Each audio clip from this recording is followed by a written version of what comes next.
ನಮ್ಮ ಹೊಟ್ಟೆ ಹಾಕೊಂಡ ಈ ನಾಟಕ ಪ್ರಾರಂಭ ಮಾಡಾಕ ನಿಮ್ಮ ಅನುಮತಿ ಕೊಡ್ರಪ್ಪ.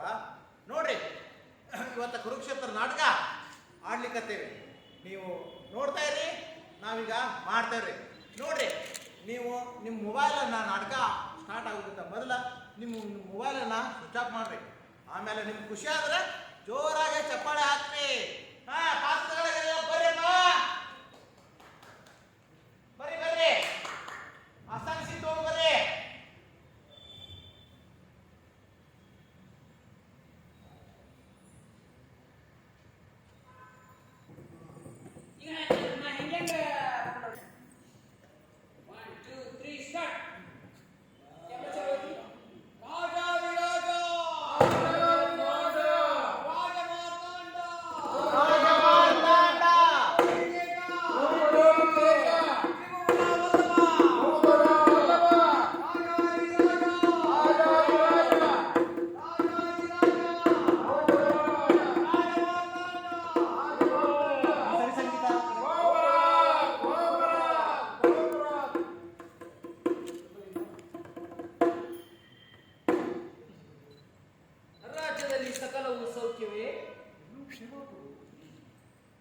ಹಾಗಾದರೆ ಈಗ ಒಬ್ಬ ರಾಜನರ್ತಕಿಯನ್ನು ಬರಮಾಡು, ಅವಳಿಂದ ಒಂದು ನೃತ್ಯವನ್ನು ಏರ್ಪಡಲಿ.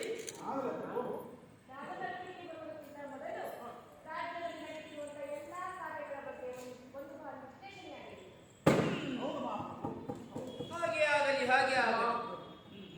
ಮಳೆ ಇಲ್ಲ, ಬೆಳೆ ಇಲ್ಲ, ಮನುಷ್ಯರಿಗೆ ಸೂಕ್ತವಾದ ಗಾಳಿ ಇಲ್ಲ. ಹೀಗಾಗಿ ಪ್ರಜೆಗಳ ಬದುಕು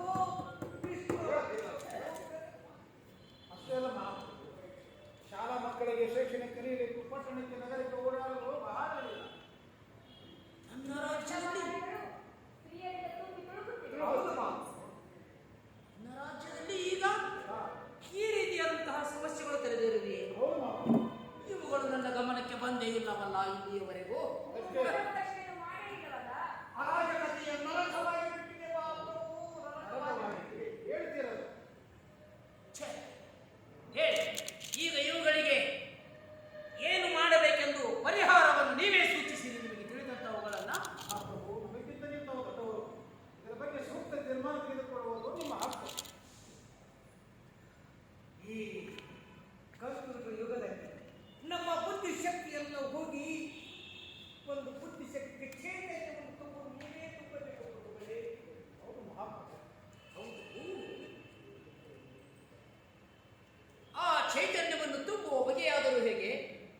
ವಯಸ್ಸಾದವರಿಗೆ ಇಂಥವರಿಗೆ ಅನುಕೂಲವಾಗಲಿ.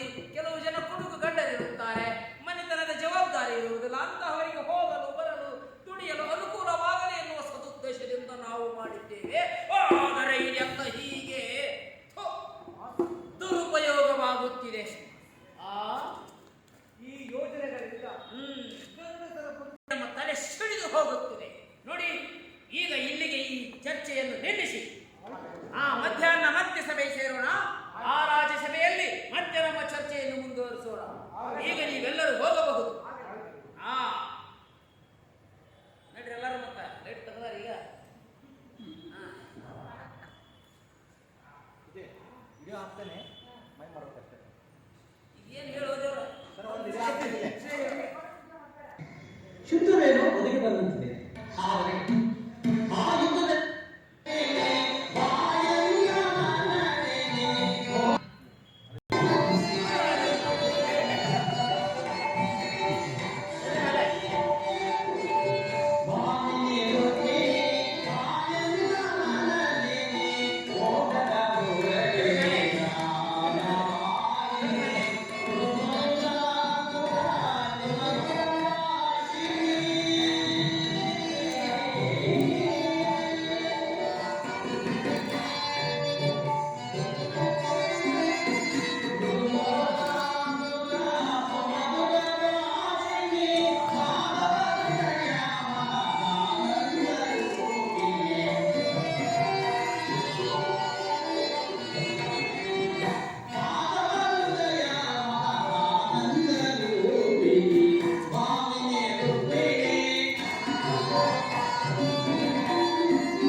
ರುಕ್ಮಿಣಿ, ಪಾಂಡವರು 12 ವರ್ಷ ವನವಾಸ, 1 ವರ್ಷ ಅಜ್ಞಾತವಾಸವನ್ನು ಮುಗಿಸಿಕೊಂಡು ಹಸ್ತಿನಾವತಿಗೆ ಹಿಂತಿರುಗಿದರು. ವಿರಾಟನ ಪುತ್ರಿಯಾದ ರುಕ್ಮಿಣಿಯವರಿಗೆ ಅಭಿಮನ್ಯುವಿನ ವಿವಾಹವಾಯಿತು. ತನಗೆ ಬರಬೇಕಾದ ಹಕ್ಕರಾಜ್ಯವನ್ನು ಕೇಳಲು ಯುಧಿಷ್ಠರನು ತನ್ನ ಕುಲಪುರೋಹಿತರಾದ ಧೌಮ್ಯನನ್ನು ಸಂಧಿಗಾಗಿ ಕಳಿಸಿದರು. ಆದರೆ ಆ ದುರ್ಯೋಧನನು ಸಂಧಿಗೆ ಸಮಸ್ಯೆಲ್ಲ ಹೇಗೆ ಯುದ್ಧವೇನು ಅನಿವಾರ್ಯವಾಗಿ ಮತ್ತು ಒದಗಿರುತ್ತದೆ. ಪುನಃ ಯುದ್ಧ. ಹಾಗಾದರೆ ನಿಮ್ಮ ವಿಶ್ರಾಂತಿಯಲ್ಲಿ ನೆನಪಿಡುವುದು ಗೋಪಿಕಾಂಗನೇ ರಾಕಟಾಕ್ಷ ಚಂದ್ರಿಕೆಯನ್ನು ಈ ದ್ವಾರಕೃಷ್ಣ ಚೇಂದ್ರಿ ಮನೆಗೆ ಅಹಂಜನ ಕಣ್ಣಿರಲಿಲ್ಲ ಅನಂತ ಭೋಗದ ಹರಿಸುವುದೇ ಕಾಣಬಹುದು. ನಿಮಗೆ ಸಾಧ್ಯವಿಲ್ಲ. ಲೋಕಸೇವೆ ಆಯ್ಕೆಯನ್ನು ಉಂಟಾಗದೆ ನನ್ನ ವಿಶ್ರಾಂತಿ ದಿನಗಳು ನಾನು ಅದಕ್ಕಾಗಿ ಚಿಂತಿಸುವಂತಿಲ್ಲದೆಯೇ? ಹಾಗಾದರೆ ಈ ಪ್ರಶಾಂತವಾದ ಭಂಗ್ಯಾರು ಏಕೆ? ಯುದ್ಧದ ಸಮಾಚಾರವನ್ನು ಕೇಳಿ ವೀರನ ಹೃದಯ ನರ್ತಿಸುವುದು ಸಹಜ. ಶಿಶುಪಾಲಾದಿ ದಾನವನ್ನು ಸಂಹಾರ ಮಾಡಿದ ಈ ನಿಮ್ಮ ಚಕ್ರದರ್ಶಿಯು ಜಾಗೃತವಾದ ಜಗತ್ತಿನ ಯಾವ ಮೂಲೆಯಲ್ಲಿ ಯಾವ ಪಾಪವನ್ನು ಜನಿಸಿರುವ ಅವನು ನಿಮ್ಮ ಚಕ್ರದ ಅಧ್ಯಕ್ಷಧಾರಿಗೆ ಆಹುತಿಯನ್ನು ಕೊಡಬೇಕು. ರುಕ್ಮಿಣಿ, ಯುದ್ಧವೇನೋ ಒದಗಿ ಬರುವಂತಿದೆ. ಆದರೆ ಆ ಯುದ್ಧದಲ್ಲಿ ನಿನ್ನ ಪತಿಯು ಆಯುಧಗಳನ್ನು ಯಾರ ಪಕ್ಷವಾಗಿ ಕಾದಾಡುವುದು ಪ್ರತಿಜ್ಞೆ ಮಾಡಿಕೊಂಡು ಬಯಸಿ. ಹಾಗಾದರೆ ಈ ಶೈನಾಗಾರದ ಹಸಿತನನ್ನು ದಾಟದಲ್ಲಿ ಒಂದು ಅನುಕೂಲವಾದ ಕಾರಣವೇ ಗೊತ್ತುಂಟಾಯಿತು. ನಾಥ, ಈಗ ನಿಮ್ಮ ಈ ರಾಜನೀತಿ ಕೌಶಲ್ಯ ಇದು ಪರಿಹಾಸದ ಕಾರಣ. ಇದು ಪರಿಹಾಸವಲ್ಲ. ಗೋಪಿಕಾಂಗನೆಯನ್ನು ಪರಿವೇಶಿತನಾಗಿ ಮೊದಲು ವೇದಗಾನದಿಂದ ವಿಶ್ವ ಸೃಷ್ಟಿಯಲ್ಲಿ ಬೆಳೆಸಿದ ಲಲಿತ ಕೃಷ್ಣನ ಮೊದಲ ರೂಪವನ್ನು ಜನರು ನಡೆಯುವರು. ಕಂಸ ಶಿಶುಪಾಲಾದಿ ಭಾಗವನ್ನು ಲೀಲ ಮಾತ್ರದಿಂದ ಸೆರೆಹಿಡಿದು ಅವರ ಪ್ರಚಂಡ ಹಠಾಸದಿಂದ ಜಗತ್ತಿನ ಹೃದಯವು ಕಂಪಿಸುತ್ತದೆ. ಈ ಸಾರಿ ಯುದ್ಧವು ಪ್ರಾರಂಭವಾದಾಗ ಇವೆಲ್ಲರಿಂದ ವಿಭಿನ್ನನಾದ ಬೇರೊಬ್ಬ ಕೃಷ್ಣನನ್ನು ಜನರು ನೋಡುವರು. ನಾನು ನಿರಸ್ತನು. ಆದರೆ ಕುರುಕ್ಷೇತ್ರದ ಯುದ್ಧ ಸೂತ್ರವು ನನ್ನ ಕೈಯಲ್ಲಿ ಚದುರಂಗ ಧಾರಗಳಂತೆ ದರ್ಪಾಂತ ಕ್ಷತ್ರಿಯ ವೀರರನ್ನು ಇಲ್ಲಿಂದ ಅಲ್ಲಿಗೆ ನಡೆಸಿದರು. ಶಸ್ತ್ರಾಸ್ತ್ರಗಳ ಸಂಗ್ರಹವೇ ವಂಶದ ಪರಮಾವಧಿ ಎಂದು ಜನರಿಗೆ ತಿಳಿಸುವುದು. ನಾನು ಆ ಅಜ್ಞಾನವನ್ನು ಹರಿಸಿದರು. ಮಾನವನ ಆತ್ಮಶಕ್ತಿ ಶತಕೋಟಿ ಶಸ್ತ್ರಗಳನ್ನು ಪರಾಮರ್ಶಿ ವಿಜಯದ ಭದ್ರಪೀಠ ವೇದಗಳದೆಂಬುದನ್ನು ಜಗತ್ತಿಗೆ ತೋರಿಸಿದರು. ಸತ್ಯದ ಚಿರಪ್ರಕಾಶದಿಂದ ಜಗತ್ತನ್ನು ಬೆಳೆಸಿದರು. ಕುರುಕ್ಷೇತ್ರದ ರಕ್ತ ಪ್ರಳಯದಲ್ಲಿ ಸಹ ನನ್ನ ಕೈಗಳು ಸ್ವಚ್ಛ ಇರುವಂತೆ ನಿರ್ಲಿಪ್ತವಾಗಿ ಬೆಳೆದುದನ್ನು ನೀನೇ ನೋಡುವೆ ದೇವಿ.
ನಿರಂತರ ಪರಿಶ್ರಮ ಸರಿದಷ್ಟು ಯೌವನವು ಬೆಳೆದು ವಾದ್ಯಗಳ ಮೊದಲ ಹಂತದಲ್ಲಿ ಕಾಲಿಟ್ಟನಾದರೂ ನನ್ನ ಕನಸು ಕನಸಾಗಿಯೇ ಉಳಿದಿದೆ. ಹಿಂಸಾ ಪ್ರಿಯರಾದ ಅಸಂಖ್ಯಾತ ದಾನವನ್ನು ಹಣಕ್ಕಾಗಿಯೇ ಸಂಬಂಧಿಸಿದರು. ಹಾಗೂ ನನ್ನ ಉದ್ದೇಶವು ಸಫಲವಾದ ಮಾನವನೇ ಮಾನವ ಜಾತಿಯ ಪರಮಶಕ್ತಿ ಎಂಬುದನ್ನು ಹೇಳಿ ಹೀಗೆ ತಿಳಿಸಿದೆ. ಮುಂದೆ ಹೇಳುವುದರಲ್ಲಿ ಮಾನವ ಪ್ರಗತಿಗಾಗಿ ಮಾನವನನ್ನು ಮಾನವನಿರುತ್ತಲೇ ನಾಶಗೊಳಿಸಿದೆ.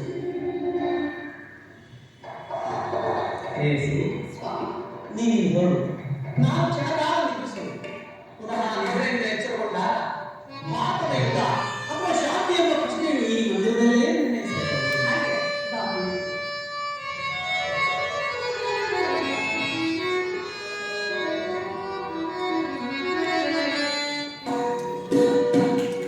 ಪಗಡಿಸು ಪರಮಾತ್ಮನೇ ನೀನು ಅವರೊಳ ಕೈ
ಏನೇ ಭವನದ ಶೃಂಗಾರ ವೈಭವ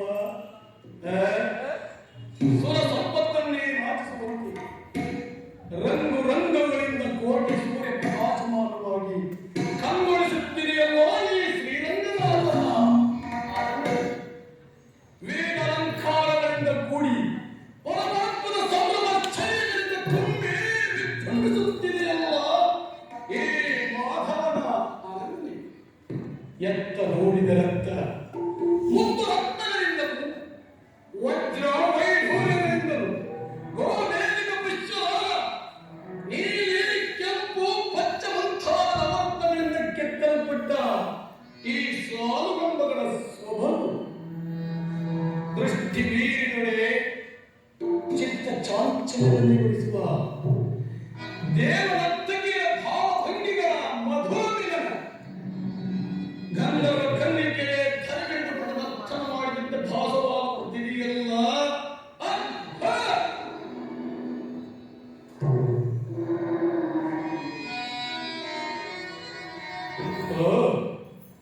ಶಿಲಾಭಾಲಿಕೆ ಏನಿ ಶಿಲಾಭಾಲಿಕೆಯರ ಕಣ್ಮಿಂಚಿನ ಈ ಪುಡಿ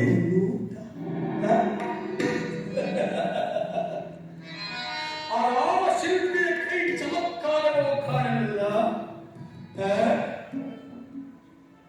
ಬಳ್ಳಿಯಂತೆ ಬಳುಕುವ ಈ ಬಡು ಮಿಂಚಿನಂತೆ ಹೊಳೆಯುವ ಈ ನಯನಗಳು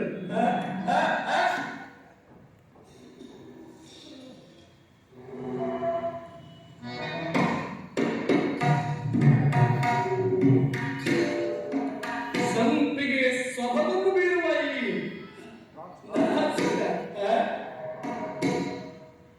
ಮಧುಚಂದ್ರನ್ನೇ ಮೋಹಿಸುವಂತಹ ಮಂದಹಾಸ.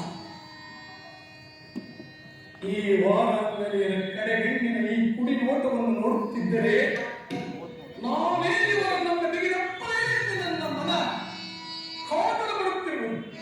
ಸ್ವಾಗತ ಸ್ವಾಗತ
ಅರಮನೆಯು ಅಷ್ಟೊಂದು ಅದ್ಭುತವೇ, ರಮಣೀಯವೇ, ಶೋಭಾಯಮಾನವೇ?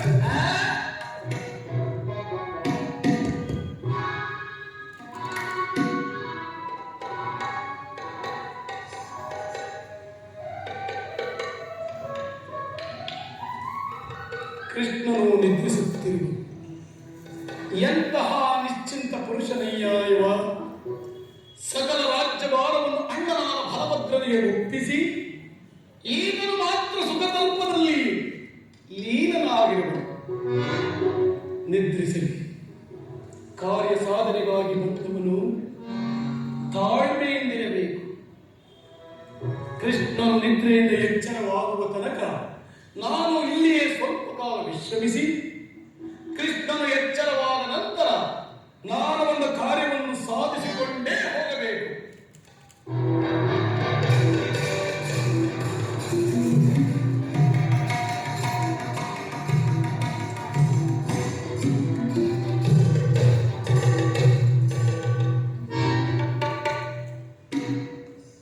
ಛೆ, ಪಾದಪಾಶಿ ಭೂಪಾಲಕನಾದ ನಾನು ಈ ಗೋಪಾಲನ ಪದದಡಿಯಲ್ಲಿ ಅಸಂಭವ, ನನಗೆ ಯೋಗ್ಯವಾದ ಪೀಠ.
ಅಗ್ನಿಪುತ್ರಿಯಾಗಿ ಹುಟ್ಟಿದ ನಾನು ಹದಿನೈದು ವಿಧ ಪ್ರಾಣತ್ಯಾಗ ಮಾಡಿದ್ದೇನೆ.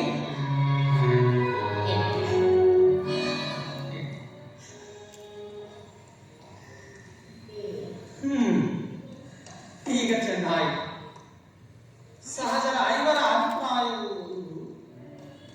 ಹೀಗೆ ಅಭಿಪ್ರಾಯಗಳು ಅಲ್ಲವೇ ಭಿಕ್ಷಿನ? ಆ ಬಗ್ಗೆ ನಾವೇನು ಮಾಡಲಿ? ಅದಕ್ಕೆ ನೀನೇನು ಮಾಡಿ ಹೀಗೆ ಅಭಿಪ್ರಾಯವು ಹೀಗೆ ಕಾಯಿತೆಂದು ಹೇಳಿದ್ದೇನೆ. ಇವರು ಹೇಳ್ತಾರೆ, ನೀನು ಕೇಳಲಿಲ್ಲ. ಬಿಡು.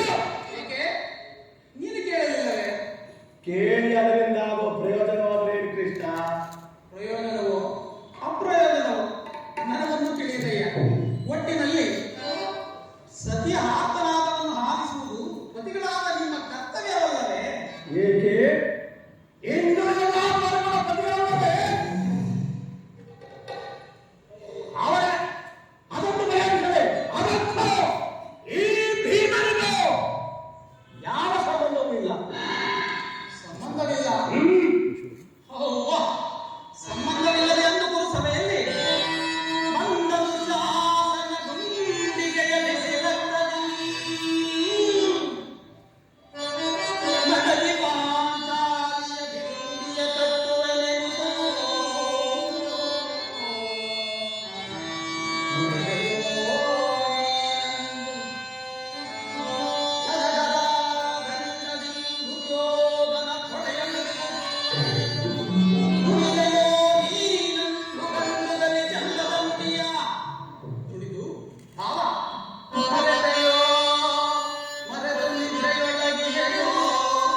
ಸ್ವಲ್ಪ ಡೌನ್ ಮಾಡೋದು